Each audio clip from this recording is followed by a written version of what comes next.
Welcome back. We're here at Prescott for rounds 3 and 4 of the championship. We had a record-breaking start at Loton Park. Let's hope we got more of the same here. But first, let's take a look at the course from the passenger seat of Andy Russell's Ginetta G15.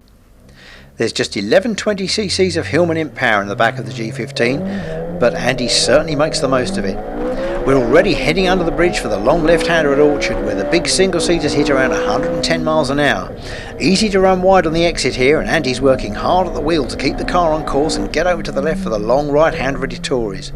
The camber drops off sharply, but Andy's on the ideal line, hugging the inside curb on the exit for the run-up to the tight left-hand hairpin at Pardon. This is one of the tightest corners in British hill climbing, and Russell takes a late apex and lets the car run wide on the exit, definitely correcting the tail slide as he gets on the power. Past the halfway point and we're already lining up for the S's. It's important to keep it neat and accurate between the barriers. Here's the tightest part, the final left-hander. Andy takes a big handful of lock to counteract the understeer and gets on the power hard for the uphill run to semicircle. Try and keep it tight to the right-hand curb so you can get the power on early for the dash to the line.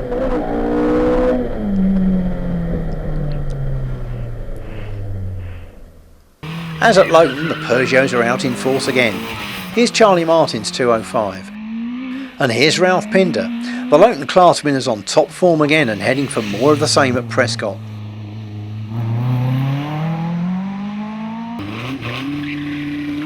But things don't go quite so well for David Warburton, who visits the S's barrier with the Caterham. Dave Wilson, though, has it all under control. With another class win and another record in the bag, he slides the Caterham round semicircle and on to victory. Across the valley, steam power returns to the Cotswolds. And there's steam power in the paddock too, as the Stanley Steamers visit Prescott.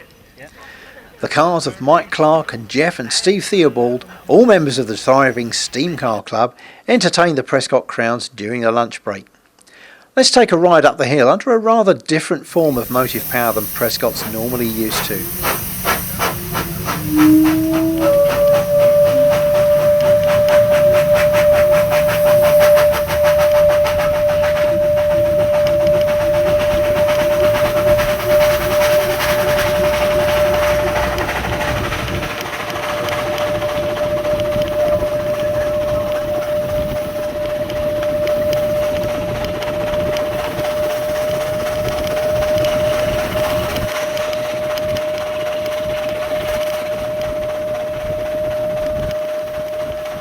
Well, that was certainly something different. And for slightly more high-speed entertainment, this time on two wheels, let's go back to James in the paddock. Thanks, Jerry. I'm here in the paddock with Martin Robbins. Martin, you're amongst the National Hillclimb Association riders with the motorcycles that are running here. How are things going for you today?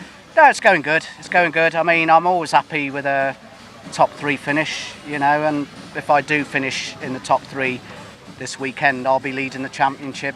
You know, so I've got one eye on that really. Okay, and you're having a good battle with Paul Jeffries for second at the moment. We're always having good battles, like. Good stuff. Yeah. Well, you certainly have an all-action style that keeps the crowd entertained. Where have you sort of developed that style from? Well, I'm from a supermoto racing background. So circuit racing. Circuit racing, supermotard, you know, that kind of thing. I've been doing that for about 10 years, you know, latterly.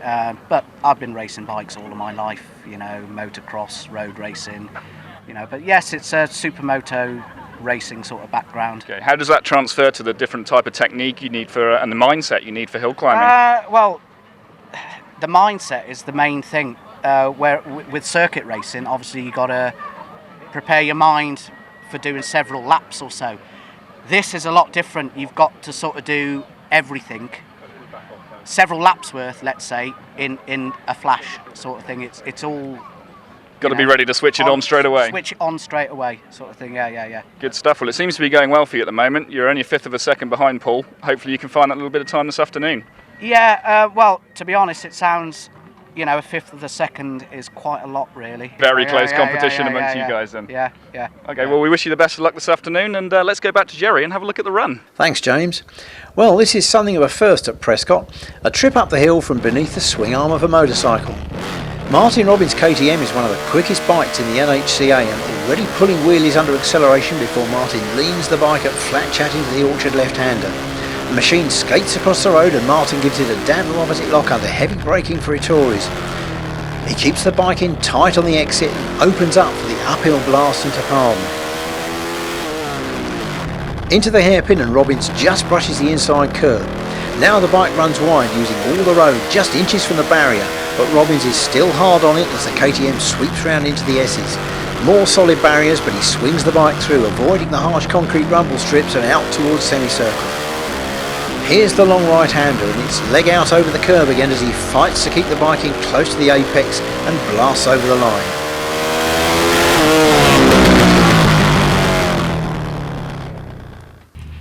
Back on four wheels again, and on the line it's that fabulous Puma Gould, with championship sponsor Mike Endine at the wheel. The light goes green and it's another rocket start from the four-wheel drive machine. Don't forget there's around 700 brake horsepower on tap at full boost, though Mike won't be using all of that here at Prescott. The car's had a few problems after Loton, and ex-McLaren Formula 1 mechanic John Hornby is still experimenting with the hydraulics on the car's power steering system, but it's not slowing Mike much as he powers the Puma into Parden. Out of the hairpin, it's past the halfway point and we're heading for the S's. Diving into the complex, Mike keeps the car well clear of the barriers, especially on the last left-hander, and heads up towards semicircle on one of the most difficult corners on the course. Safely through and Endine heads for the line, but sadly that hydraulic problem will stem the car's progress this weekend. Now here's the battle of the Audis again. Mick Harriman spins up the tyres coming to the line, knowing that rival Keith Edwards always goes well at Prescott. Just hundredths adrift at Loton, Harriman will have to dig deep today to get ahead.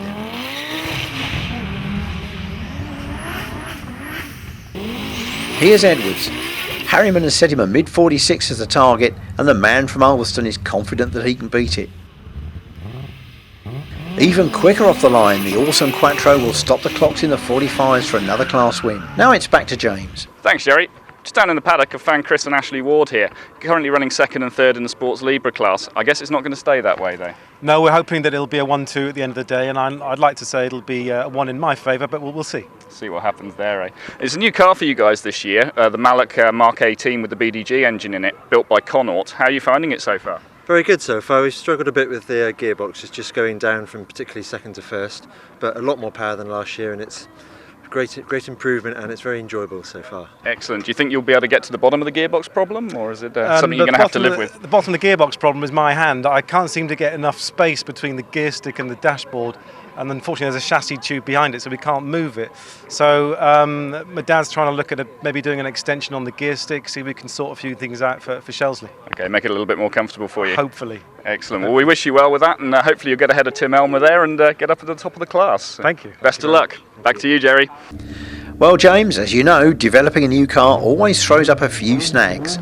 Let's take a look at the problems Loton class winner Chris Ward is facing here at Prescott. All seems okay so far, but it's a bit of a scrabble through Orchard. But now comes the change down for Ettores, and here's where the problem starts. Chris can't get a gear, which spells disaster here, and the car runs wide. He gets it back on course, but that's another missed gear and more vital time is lost. Up through Parden, and Chris is really struggling to try and bang the gear lever through the gate each time. It's a losing battle, and now he's hanging on to one gear as long as he can to try and salvage some sort of a time. Up into semicircle, he finds another gear for the blast over the line, but he's not happy.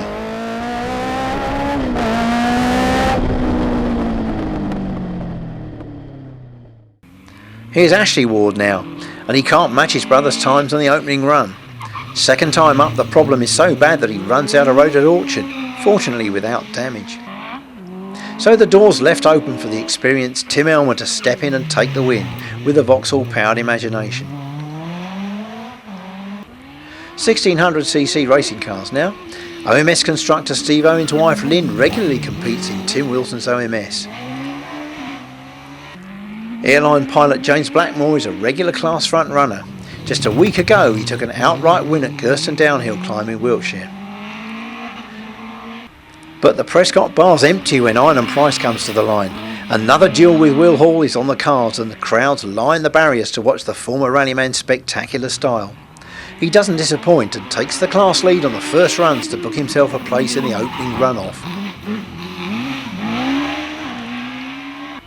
This time Will Hall hasn't quite got the pace to challenge the class leader. As ever, he's quick and spectacular, and together with Price he makes the cut, but he has to settle for third in class after the first runs. Splitting the duelling pair of force cars this weekend is none other than rival constructor Steve Owen in the Development OMS. This car features an existing carbon fibre tub but a completely new and stiffer back end, together with new wide track front suspension. The auctionman is delighted to qualify the car and shadow class leader Price. Into the 2 litres with Andy Platt and the Dallara Vauxhall. These Formula 3 Dallara chassis from the late 90s and beyond are proving increasingly popular in hill climbing. Spares are readily available, the carbon tubs are strong, as we shall see later on, and their initially stiff circuit spec is easily adaptable for hill climb use. We saw former champion Adam Fleetwood in action at Loton. At Prescott, it's his brother Todd who also takes the class lead. Having surrendered his Loton Park 2 litre record to Fleetwood, Paul Hames came to Prescott determined to hang on to the one he still holds here at the Cotswold Hill. But his opening run is a little more cautious than usual as he's still checking the Dallara out. This is why. Yesterday, the Dallara skated into the S's barrier during the damp early morning practice runs. The front wing, the front suspension and a couple of wheels were severely damaged while Paul got away with a bruised leg.